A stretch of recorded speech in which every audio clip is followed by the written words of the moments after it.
అందరికీ వందనాలు. మరొక రాత్రిక దేవుని యొక్క వాక్యాన్ని ధ్యానం చేయడానికి దేవుడు ఇచ్చిన సమయాన్ని బట్టి ఆయనకి ఎంతగానో వందనస్తులమైన భక్తుడైనటువంటి దావీదు దేవాతి దేవుణ్ణి ఒకటి అడిగాడు. దేవా, నేను ఎక్కలేనంత ఎత్తైన కొండ మీదకు నన్ను ఎక్కించు ప్రభువా. నిజమే, ఒక వ్యక్తి దేవుణ్ణి అడగటం చాలా ప్రాముఖ్యం. ఆయన అంటున్న మాట ఏంటో తెలుసా? నేను ఎక్కలేనంత ఎత్తైన కొండ మీదకు నన్ను ఎక్కించు.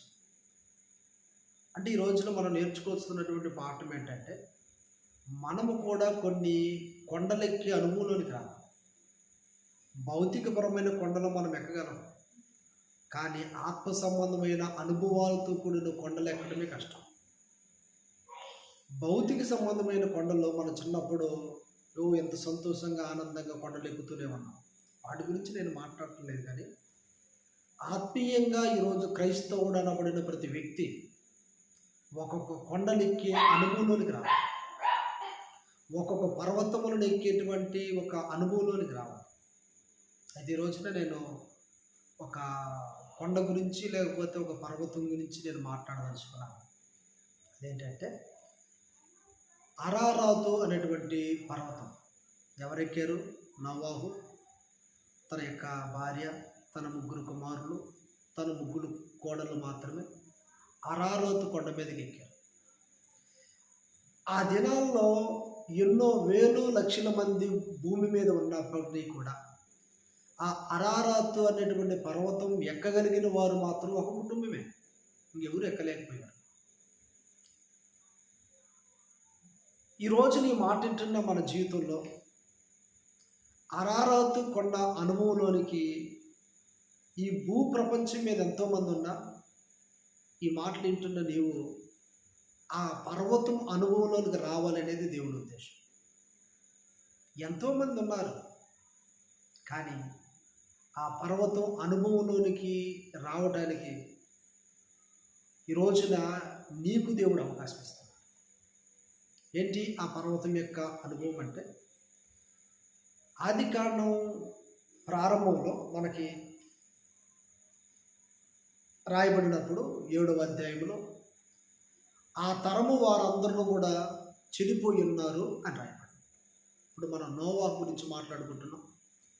నోవాహు దినాలలో ప్రజలందరూ చెడిపోయారు, కానీ నోవాహు మాత్రమే నీతిమంతుడు అని గమనించారు. నోవాహు దినముల్లో లోకాసు వార్త 17వ అధ్యాయము 27వ వచనములో వారందరూ నోవాహు కాలములలో తినుచూను త్రాగుచూను పెళ్ళిళ్ళు చేసుకుంటూను పెళ్ళిళ్ళకి ఇస్తూను ఉన్నారు అని వాక్యం చెప్తారు. అంటే వారు తినటం వారి పని, త్రాగటం వారి పని, పెళ్ళిళ్ళు చేసుకోవటం ఎంజాయ్ చేయటమే వారి పని అయిపోయింది. అంతే, ఇంకెక్కడ కూడా ప్రత్యేకత వాళ్ళ దగ్గర లేదు. ప్రత్యేకమైన భక్తి, ప్రత్యేకమైన నమ్మకం, ప్రత్యేకమైన విశ్వాసం ఏది వారు ఎదుట లేదు. అయితే అంతమంది ఆ రీతిలో ఉన్నప్పటికీ కూడా నోవాహు కుటుంబం మాత్రం ప్రత్యేకం. నోవాహు పిల్లలు ప్రత్యేకం, నోవాహు కోడళ్ళు ప్రత్యేకం, నోవాహు కుటుంబం ప్రత్యేకం. ఎందుకంటే వారు లోకంతో కలవలేదు. బైబిల్లో నోవాహు గురించి దేవుడు ఏం చెప్తున్నాడంటే ఆయన నీతిమంతుడు అని దేవుడు చెప్పాడు. ఈరోజు నీ మాట వింటున్న మన జీవితంలో అరారాతు పర్వతం అనుభవంలోనికి ఈరోజు వాక్యం వింటున్న నీవు రావాలి అంటే నీవు నీ కుటుంబం లోకానికి ప్రత్యేకంగా ఉండాలి. లోకానికి నీ కుటుంబం ప్రత్యేకంగా ఉండాలి. లోకములో ఉన్న పిల్లలు వేరు, నీ పిల్లలు వేరుగా ఉండాలి. లోకములో ఉన్నటువంటి వ్యక్తి వేరు, నువ్వు వేరుగా ఉండాలి. వారి మాటలు వేరు, నీ మాట వేరుగా ఉండాలి. వారి ప్రవర్తన వేరు, నీ ప్రవర్తన వేరుగా ఉండాలి. లోకములో ఉన్నటువంటి వ్యక్తుల యొక్క సహవాసాలు వేరు, నీ సహవాసం వేరుగా ఉండాలి. లోకములో ఆధారపడినటువంటి వ్యక్తులు ఆధారాలు వేరు, నీవు ఆధారం ప్రత్యేకంగా ఉండాలి. రోజున అరారాతు పర్వతం అనుభవంలోకి రావాలంటే ఖచ్చితంగా నీలో ఒక ప్రత్యేకత ఉండాలి. ఏదైతే తెలుసా? లోకములో లేని ప్రత్యేకత నోవాహులో ఉంది. అదే తన భక్తి, తన నమ్మకం, తన విశ్వాసం. ఈ రోజున క్రైస్తవులు అనబడేటువంటి వ్యక్తులు పేరుకు క్రైస్తవులుగా ఉన్నప్పటికీ కూడా, పేరుకు దేవుని మందిరంలో ఉన్నప్పటికీ కూడా లోకం ఖచ్చితంగా దేవుని మందిరంలో తీసుకొస్తున్నటువంటి అన్న పిల్లలు బాగా చూడండి. లోకస్తులు లేదా పిల్లలకాయలు వారి యొక్క వస్త్రధారణ, వారి యొక్క కట్టింగు, వారికి ఉన్నటువంటి సిద్ధాంతాలన్నీ కూడా క్రైస్తవులుగా దేవుని మందిరంలో వారి కూడా అలాగనే ఉన్నాయి. వారి వస్త్రాలకి మన వస్త్రాలకి తేడా ఎక్కడ కనపడలేదు. వారి తల కటింగులకి మన కటింగులకి ఎక్కడ తేడా కనపడలేదు. వారు రాజకీయం, కానీ క్రైస్తవులు కూడా రాజకీయం అయిపోయింది. వారు మోసం, క్రైస్తవులు కూడా మోసం అయిపోయింది. వారి పిల్లలు లోకానుసారంగా జీవిస్తున్నారు, మన పిల్లలు కూడా లోకానుసారంగా జీవిస్తున్నారు. ఎక్కడ ప్రత్యేకత కనపడదు. అయితే నీలో ప్రత్యేకత ఉంటే మాత్రం అరారోతు పర్వతం యొక్క అనుభవం ఉండాలి. ఈరోజు వాక్యం ఏంటంటే నీ జీవితంలో లోకము అనే దాన్ని ఆలోచన చేసి దానికి దూరంగా ఉండటమే ఈ రోజున నీకు దేవుడు నేర్పిస్తున్నటువంటి మాట. ప్రత్యేకంగా ఉండాలి. సమస్తము ప్రత్యేకత ఉండాలి. ఆ ప్రత్యేకత దేవుడు ఖచ్చితంగా చూస్తాడు. వేల మంది ఉన్నారు, లక్షల మంది ఉన్నారు, కానీ అందరికి లేనటువంటి ఆ భాగ్యము నోవాహు కుటుంబానికి మాత్రం ఎందుకు వచ్చిందంటే ప్రత్యేకంగా ఉన్నారు. మరి ఈరోజు నీ మాట మీ పిల్లలు లోకంలో కలిసిన అనుభవమేనా, లేదా ప్రత్యేకంగా ఉన్నారు? నీ కుటుంబం లోకంలో ఉన్న కుటుంబమా, లేదా ప్రత్యేకించుకునే కుటుంబమా? నా పిల్లలు ఎప్పుడు కూడా లోకానికి వేరై ఉంటారు. ఎప్పుడు చూసిన భక్తి, ప్రార్థన, విశ్వాసం, ఆత్మీయత, వాక్య ధ్యానం, పాటలు పాడటం, ఆరాధన చేయటం, దేవుడు పని చేయటం, మందిరంలో ఉండటం, ఇదే నా పిల్లల పని అనుకుంటున్నావా? నిజంగా అదృష్టవంతుడు. కాబట్టి నోవాహులో నుంచి మనం అరారోతు పర్వతం యొక్క అనుభవం మనం ఎలా నేర్చుకుంటున్నామా అంటే, ఒకటి నేర్చుకుంటున్నాం కదా, మనం లోకానికి ప్రత్యేకంగా ఉన్నప్పుడే అరారోతు యొక్క పర్వత అనుభవంలోనికి వస్తాం. రెండవది, ఎబ్రిల్కి రాసినటువంటి పత్రిక 11వ అధ్యాయం 7వ వచనంలో నోవాహు విశ్వాసమును బట్టి మునుపెన్నడని చూడని దానినైనను విని నమ్మాడని వాక్యం. నిజంగా నోవాహు దినాల్లో ఎప్పుడు కూడా పైనుంచి వర్షం పడేటువంటి పరిస్థితి లేదు. భూమి తడవాల, భూమిలో నుంచి ఆవిరి పైకి వచ్చేసి భూమి మీద నీటి చెమ్మ వచ్చేసి భూమి తడిచేది. ఎప్పుడు కూడా పైనుంచి వర్షం వచ్చేది లేదు. కానీ దేవుడు నోవాహు దగ్గరికి వచ్చాడు. నోవాహు, ఇదిగో పైనుంచి నేను ఆకాశం నుంచి వర్షం కురిపించబోతున్నాను, ఒక పెద్ద జలప్రలయం రాబోతుంది, నువ్వు నీ ఇంటి వారి నిమిత్తం ఓడను తయారు చేసుకో అని చెప్తే ఆయన నోవాహు దేవుని మాటని నమ్మాడు. దేవుని మాట మీద విశ్వాసం ఉంచాడు. దేవుని మాటలను 100% నమ్మాడు. కానీ తెల్లవారును మొదలుకొని ఆయన ఈ ఓడను తయారు చేసే పనిలో ఉన్నప్పుడు ఆ గ్రామంలోనో దేశంలో ఉన్నటువంటి ప్రజలందరూ వచ్చి, ఏం చేస్తున్నావు నోవాహు అంటే, లేదు దేవుడు నాకు చెప్పాడు, ఒక వర్షం రాబోతుంది ఆకాశంలో నుంచి, ప్రచండ వర్షం, అది మహా జలప్రలయం రాబోతుంది, అందుకని నాకును నా ఇంటి వారికి ఓడను సిద్ధపరుచుకుంటున్నానంటే ఎంతోమంది నమ్మారు, హేళన చేశారు. ఎంతోమంది హేళన చేశారు. ఏంటి పైనుంచి వర్షమా, ఇప్పుడు చూసావా, నీ వయసు ఎంత? నా వయసు చాలా ఉందిలే, మరి ఎప్పుడు కూడా వర్షం చూడలేదుగా, చూడలేదు. అయినా నా దేవుడు చెప్పాడు, నా దేవుడి మాటలు నేను ఖచ్చితంగా నమ్మి తీరాల్సి ఉంది. నోవాహు అరారోతు పర్వతం ఎందుకు ఎక్కాడంటావు? కారణం ఏంటో తెలుసా? అతనికి ఉన్న విశ్వాసం బట్టి. ఎప్పుడు వర్షాన్ని చూడలేదు, కానీ వర్షం వస్తుందనేటువంటి నమ్మకం నోవాహు. ఈరోజు నీ వాక్యం వింటున్న మన జీవితంలో మనం అరారోతు పర్వత యొక్క అనుభవంలోనికి మనం వెళ్ళాలంటే దేవుడి మాటలందు మనం విశ్వాసం ఉంచేదేనా? దేవుడి మీద విశ్వాసం ఉంచాలి. ఆయన మాటలు నమ్మాలి. ఆయన ఏది చెప్తే అది నమ్మాలి. ఆయన చెప్పిన ప్రతి మాటను మనం నమ్మాలి. నమ్ముట నీ వలనైతే నమ్మువాడికి సమస్తము సాధ్యమని బైబిల్ చెప్తుంది. దేవుడి మాటలు నమ్మి దీవించబడిన వారందరూ, అంటే దేవుడి మాటలు నమ్మి ఆశీర్వదించబడిన వారందరూ, అబ్రహాము అనే నీకు పిల్లల్ని ఇస్తారు వచ్చేసి నమ్మాడంతే, ఆశీర్వదించబడ్డాడు. నమ్మాడంతే, దీవించబడ్డాడు. యేసుక్రీస్తు శిష్యుల దగ్గరికి వచ్చి, ఇదిగో మిమ్మల్ని చేపలు పట్టేవాళ్ళు కాదు, మనుషులను బట్టి జాలనగా చేస్తాను నేను, వచ్చేసాయి.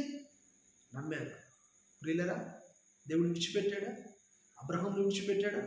యేసుక్రీస్తు తన శిష్యుని విడిచిపెట్టాడా? ఎప్పుడు కూడా దేవుని నమ్మినటువంటి వారికి ఏ రోజు కూడా ఆశీర్వాదాలు రాకుండా లేవు. అరారోతు పర్వతం యొక్క అనుభవంలోనికి ఈ రోజున నువ్వు ఎక్కాలి అంటే, నువ్వు రావాలి అంటే, నువ్వు దేవుని మాట యందు విశ్వాసం ఉంచాలి. నువ్వు ఎంతోమంది హేళన చేయొచ్చు. నువ్వు దేవుడిని నమ్మిన నమ్మకాన్ని బట్టి, నీ భక్తిని బట్టి, నీ యొక్క ఆత్మీయతను బట్టి హేళన చేసి వారు ఎందరో ఉండొచ్చు. అయినా నో ప్రాబ్లం. దేవుడు నాకు ఇస్తానన్నాడు, ఖచ్చితంగా ఇచ్చి తీరుస్తాడు. ఆయనకు అసాధ్యమైనది లేదు. యెహోవాకు అసాధ్యమైనది ఏదన్నా ఉన్నదా? లేదు కదా. మరి ఈ రోజున అరారోతు పర్వతం యొక్క అనుభవంలోకి నువ్వు రావాలంటే ఏదైతే దేవుడు నీకు చెప్పాడో, ఏదైతే నీకు బయలుపరిచాడో, ఏదైతే నీకు ప్రేరేపణ కలుగుతుందో నమ్ము. ఇస్తానన్న దేవుడు ఏది కూడా నీ దగ్గర నీకు ఈకుండా వెనుకాడే దేవుడు కాదు. ఆయన మీద నమ్మకం ఉంచాలి, ఆయన మీద విశ్వాసం ఉంచటమే. నెంబర్ 3, ఆయన ఓడను చేసుకున్నాడు. ఆ ఓడలోకి తన కుటుంబం అంతా అయింది. డోర్ దేవుడు వేశాడు. వర్షం స్టార్ట్ అయింది. ఆ ఓడ ఆటోమేటిక్గా నీళ్ళ మీద తేలటం ప్రారంభమైంది. అయితే ఇప్పుడు కూడా నోవాహు, ఇదిగో మనం తూర్పుకు ప్రయాణం చేద్దాం, మన ఓడ ఉత్తరానికి మన ఓడను తిప్పదాం, దక్షిణములకు తిప్పదాం, పరమడకు తిప్పదాం అనే ఆలోచన లేదు. ఓడలోనికి వచ్చాం. ఓడ ఎటు వెళ్ళిపోయినా నీ చిత్తమే ప్రభు అనుకున్నారు. మూడోది మనం నేర్చుకోవాల్సిన అనుభవం ఏంటంటే, ఒకటి, దానికి స్టీరింగ్ అనేది లేదు. ఉన్నది ఒక ఏకైక మార్గదర్శకుడు దేవుడు. ప్రభు నీ నడిపింపుకు మేము అప్పచెప్పుకుంటున్నాం. నువ్వు ఎక్కడికి తీసుకెళ్తావో, ఎంత దూరం తీసుకెళ్తావో, ఎంత ఎత్తుకు తీసుకెళ్తావో అది నీ ఇష్టం ప్రభు. నోవాహు ఏ టెన్షన్ లేకుండా సంతోషంగా ఉన్నాడు. ఎందుకు తెలుసా? గేటు వేయబడింది. ఈ ఓడ ఎక్కడికి వెళ్ళినా దేవుడు నడిపింపులోకి వెళ్తుందనే నమ్మకం. ఈ రోజున ఈ మాట వింటున్న మన జీవితంలో, నీ జీవితం నువ్వు రిమోట్ చేసుకుంటున్నావు కదా, నీ జీవితం నువ్వే తిప్పుకుంటున్నావు కదా. ఎక్కడ వెళ్ళాలి, ఎక్కడ చదువుకోవాలి, ఎక్కడ జాబ్ చేసుకోవాలి, ఎవరిని పెళ్ళిళ్ళు చేసుకోవాలి, ఎక్కడ స్థిరపడాలి, ఇలా నీ జీవితాన్ని నువ్వు అనుకున్నట్లుగా తిప్పుతుండబట్టే ఎక్కడికి సరైన మార్గానికి వెళ్ళలేక అది మధ్యలో ఆగిపోతుంది. దేవుని నడిపింపు లేదు. నోవాహు అలా కాదు. ఆ పడవ ఎటు వెళ్ళాలో అనేది దేవుని చిత్తం మీద ఆధారపడ్డాడు.